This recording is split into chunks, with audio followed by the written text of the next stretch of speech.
지난해 공군 내 성폭력 피해로 고 이해람 중사가 사망한 사건 다들 기억하시죠? 고 이해람 중사가 근무했던 공군 비행단에서 여군 간부가 숨진 채 발견됐습니다. 같은 부대에서 또다시 사망 사건이 발생하면서 논란이 일고 있는데요. 자세한 수사 상황 등 이후영 변호사와 짚어보겠습니다. 안녕하십니까? 네, 안녕하세요. 네, 고 이해람 중사가 근무했던 공군 비행단에서 또 여군 간부가 숨진 채 발견이 됐습니다. 사건 경위가 어떻게 파악이 됐습니까? 지금 사건 경위는 정확하게 지금 다 파악이 되고 있지는 않는 것 같고요. 지금 서산의 공군 20 전투 비행단 지금 고 이해람 중사가 작년 5월에 사망을 하고 그 결과로 그 여파가 상당했잖아요. 심지어는 군사법원까지 개정이 되면서 군 검찰의 사법권이 일부 이제 민간 경찰로 이양되기까지 했는데, 그리고 심지어 지금 최근에는 또 특검법까지 통과가 돼서 특검이 수사를 진행 중인 바로 그 부대에서 다시 이런 사건이 발생을 해서, 물론 사건의 진실은 아직은 모릅니다만은 어떻게 이렇게 같은 부대에서 1년 사이에 이렇게 사망을 하는 사고가 발생하는 것인지에 대해서 조금 여러 가지 말들이 나오고 있고요.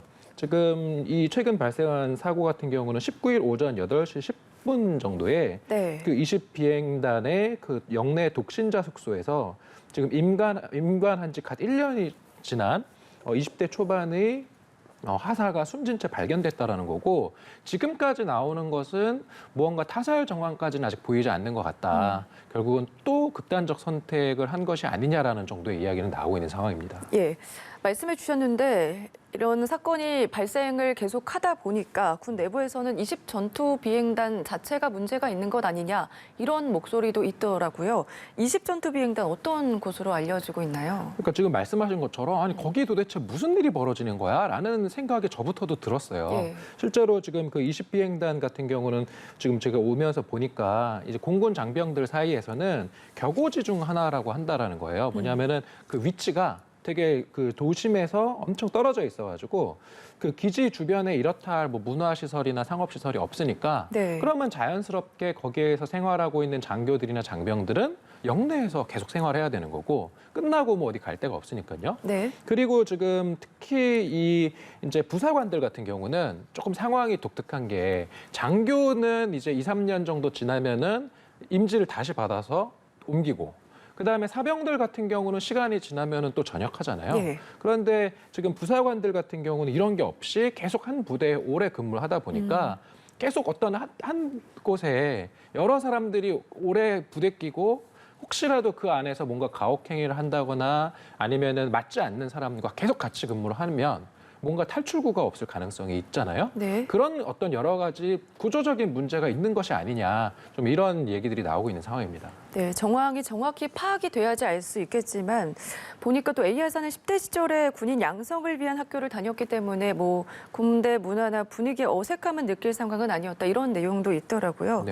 말씀해 주신 것처럼 이 고 이해람 중사 사망 사건 이후에 이번 달부터는 군인과 관련된 사망한 사건에 대해서는 이제 민간 법원으로 이제 이양이 되는 거잖아요. 이 사건도 그러면 민간에서 맡게 되는 거죠? 지금은 아직 정확하게는 알 수 없는 게, 지금 말씀하신 것처럼 민간 경찰이나 민간 법원으로 이양된 부분은 이제 사망 사건이나 성 관련 그런 범죄, 이런 경우는 군대 내부적으로 조사하고 처벌하는 게 미흡하다라는 문제의식이 있어서 넘어갔는데, 그 외의 경우일 수도 있을 수 있잖아요. 그냥 그런 어떤 범죄와는 무관한 그런 일이라고 한다면은 여전히 군에서 관할이 있기 때문에 지금 단계에서는 내부적으로 1차 조사, 사망의 원인이 무엇인가를 조사를 하게 되고, 근데 이제 말씀하신 것처럼 이런 어떤 사망의 범죄 사건이거나 성 관련 비위와 관련된 사건이면은 민간 경찰의 관할로 넘어갈 수도 있잖아요. 그래서 현재는 함께 공군 수사단이 조사를 하면서 그러한 조사 정보를 민간 경찰의 참관을 이제 허용하면서 정보도 공유하고요. 그렇게 조사를 하다가 나중에 이제 이게 민간 경찰의 어떤 관할로 볼 수 있는 그러한 범죄 사실이 포착이 되면 그때는 이제 군 검찰은 손을 떼고 민간 경찰이 이제 전담을 해서 수사를 하게 될 것으로 보입니다. 네, 알겠습니다. 다음 내용도 짚어보겠습니다. 강원도 한 육군부대에서 부사관들이 이제 코로나19 격리 병사들에게 폭행과 폭언을 했다, 그런 보도가 있었거든요. 어떤 사건입니까? 이거는 지금 최근에 이제 그 SNS에 제보 글이 올라왔어요. 그러니까 지금 최근에 있었던 일은 아니고 이제 작년에 있었던 일인 것 같아요. 그래서 자신이 본인이 이제 육군 모 여단, 여단 즉할 때 전역자라고 소개한 A 씨가 이제 페이스북 커뮤니티에 저도 이거 몇 번 봤었는데 네. 육군 훈련소 대신 전해드립니다라는 그 페이지가 있거든요. 그럼 거기에 보면은 다양한 군 관련 게시글이 막 올라와요. 그러면 좀 재밌는 글들도 있고 이제 그런 와중에 이제 제보 글이 올라온 건데 이게 뭐냐면 지난 3월에 이제 코로나19로 밀접 접촉자로 분류가 돼서 본인이 이제 격리가 됐는데 네. 이때 이제 격리 전담 간부인 하사들이 이제 스스럼 없이 폭언도 하고 폭행을 일삼았다라는 거예요. 그게 이제 제가 여기에서 어떠한 폭언이 있었는지를 그대로 전하기에는 좀 너무 센 표현들이 있어서 그거는 어려울 것 같은데 네. 그러한 폭언도 하고 폭행도 하고 그러니까 이제 여기에 그때 격리되어 있던 그 이제 군인 장병들이 너무 힘들어서 이제 이걸 신고를 했는데 그 신고한 이후에 적절하게 바로 그러면 뭐 가해자와 피해자를 원래 분리하도록 되어 있는데 예. 그런 것도 제대로 안 되고 이제 그러한 어떤 문제가 있었다라는 폭로글이 나오니까 지금 이제 문제가 시작이 된 거죠. 이 사건 같은 경우는. 네, 그러니까 피해 병사들이 이제 국방부 콜센터에 신고를 했지만 말씀해 주신 것처럼 가해자와 피해자 분리 조치가 없었다는 거잖아요. 근데 네. 솔직히 이런 문제가 발생했을 때는 당연히 먼저 조치가 되어야 되는 게 가해자와 피해자의 분리 조치일 텐데 네. 당연한 거 아닌가요, 이거는? 분리 조치해야 돼요. 그러니까 뭐냐면은 부대 내에 가혹행위가 끊이지 않잖아요, 지금. 보면 그러다 보니까 그런 부대 내에 가혹행위가 발생했을 때의 각종의 조치 의무들이 이미 들어와 있어요. 네. 그래서 예를 들어서 이제 그 가혹행위 신고를 받으면 즉시 상관에게 보고할 의무, 그다음에 뭐 군인권 보호관이나 군 수사기관에 신고해야 되는 의무, 그리고 가해자와 피해자를 즉각 분리해야 되는 의무들이 다 규정이 돼 있는데 그게 제대로 지켜졌다면 이런 군 내 어떤 수사권이나 이런 것들이 민간으로 이양되고 그다음에 고 이해람 중사 사망 사건 같은 경우도 발생하지 않았겠죠. 근데 그런 것들이 제대로 안 되고 있다라는 일단면이 이러한 코로나19로 인한 격리 장병들에게도 이러한 가혹행위가 있었다라는 게 지금 드러나고 있는 것입니다. 네, A 씨는 지금 전역 후에도 정신적인 고통을 겪어서 병원 치료 중인 것으로 알려졌는데요. 해당 부대에서는 지금 뭐라고 얘기하고 있습니까?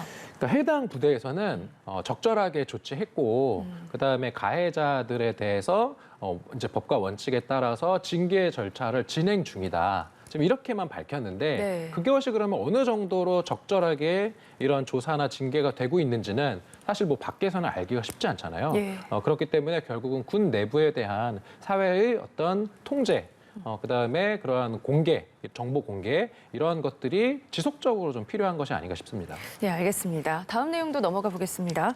네, 이날의 성폭행 사망 사건과 관련해서 성폭행을 당하고 사망한 여학생이 건물에서 떨어진 뒤에 1시간 넘게 호흡을 했고 그대로 방치됐다 이런 사실이 알려졌거든요. 우선 이 추락 추정 시간 그리고 사망 추정 시간대가 나온 겁니까?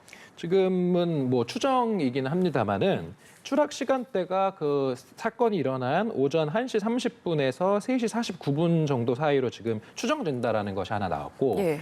그리고 이게 진짜 안타까운 지점인데 이 피해 여학생이 이제 그 사망을 했을 것으로 지금 추정되는 그 시간이 추락을 한 이후로부터 한 1시간 정도 네. 넘게 방치가 되었다라는 지금 정황이 나오고 있거든요.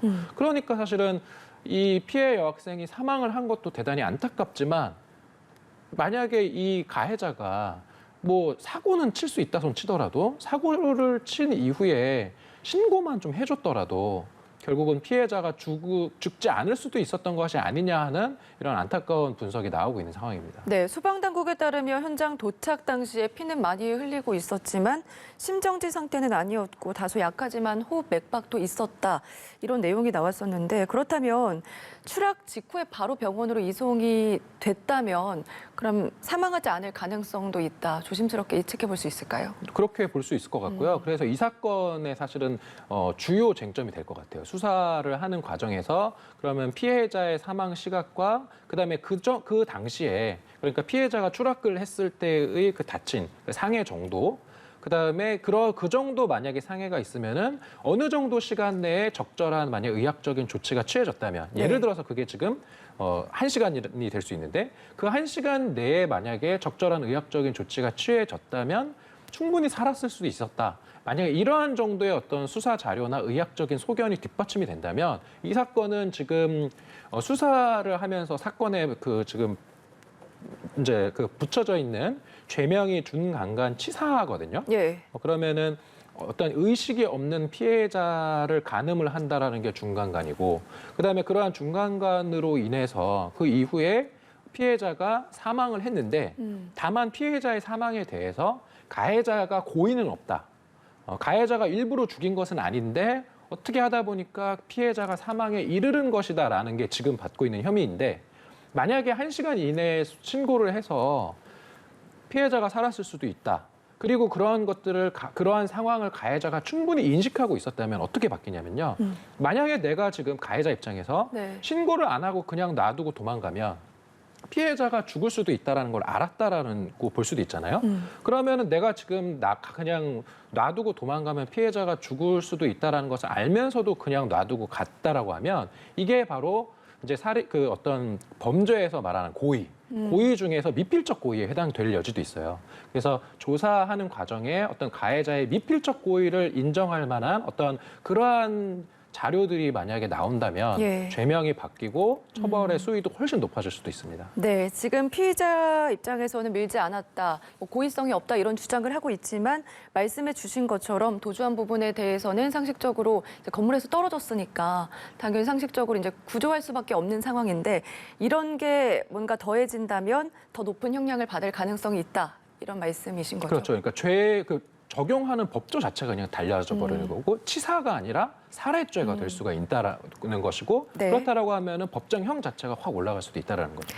네, 그리고 피의자가 범행 당시에 불법 촬영을 시도한 정황도 포착이 됐잖아요. 경찰관에서는 이거 관련된 수사도 진행 중인가요? 네, 지금 이제 경찰발로 나오는 이야기는 네. 이제 그 피해자의 의사에 반한 동영상 촬영의 정황이 나왔다라는 건데 이제 문제는 그 동영상에는 어떤 피해자의 모습이 제대로 찍히지는 않았고 그냥 소리만 들린다라는 거예요. 그런데 어쨌든 그런 불법 동영상 촬영은 맞고 다만 이게 그러면은 그 카메라 등 이용 촬영죄 이런 것에 해당될 피해자에게 성적 수치심을 줄 만한 그러한 영상물로 볼 것인지에 대해서는 보다 좀 자세한 포렌식이나 이런 것들을 통해서 좀 증거 자료가 수집이 돼야 될 것으로 보입니다. 네, 그러면 영상은 화면에 제대로 잡히지 않고 또 소리만 담겼다고 말씀을 해주셨는데 그렇다면 뭐 제대로 촬영되지 않은 경우에는 이 혐의가 적용이 안 될 수도 있는 거예요? 그러니까 예를 들어서 소리만 있는 거라고 하면은 좀 처벌이 어려울 수 있는데 제가 방금 포렌식 얘기를 말씀드렸던 네. 게 바로 그거예요. 이 휴대폰을 분명히 지웠거나 이렇게 했을 수 있거든요. 그리고 지우는 과정에서 이제 영상은 없고 소리만 있는 것이 남아있을 가능성이 있어서 네. 이런 것은 휴대폰에 대한 포렌식을 통해서 혹시 다른 어떤 촬영물이 있었는데 그게 삭제된 것은 아닌지 이러한 것들을 좀 조사해 볼 필요가 있다는 것입니다. 네, 이와 관련해서 지금 인하대에서도 학칙에 따라서 징계 절차를 의뢰한 상황이고 논의 중이라고 밝혔는데요.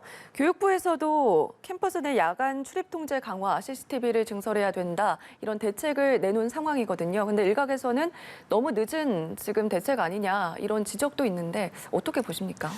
사실은 이제 이게 군 문제도 그렇고 네. 이런 대학의 캠퍼스 내에서 발생하는 사고도 그렇고 저도 이제 대학 생활을 거치면서 술을 많이 만취된 상태에서 학생들이 이렇게 사망에 이르는 사고는 사실 매년 발생하거든요. 그러면 이렇게 매년 발생하는 데는 결국은 그 당사자들의 어떤 부주의나 또는 범죄도 있지만 네. 그러한 것들을 막지 못하는 시스템 문제도 분명히 있다라고 볼 수밖에 없고 결국은 대학의 특히 캠퍼스 내에서 갓 사회 초년생이 된 이제 20대가 돼서 이제 술을 마시기 시작한 학생들이 어떤 빠질 수 있는 여러 가지 범죄나 사고들을 좀 방지할 수 있는 그런 시스템을 보다 좀 우리 어른들이 좀 고민하고 만들어줄 필요가 있다라는 거는 누구도 부인할 수 없는 것 같습니다. 네, 알겠습니다. 오늘 여기까지 들어보겠습니다. 지금까지 이호영 변호사와 함께했습니다. 고맙습니다.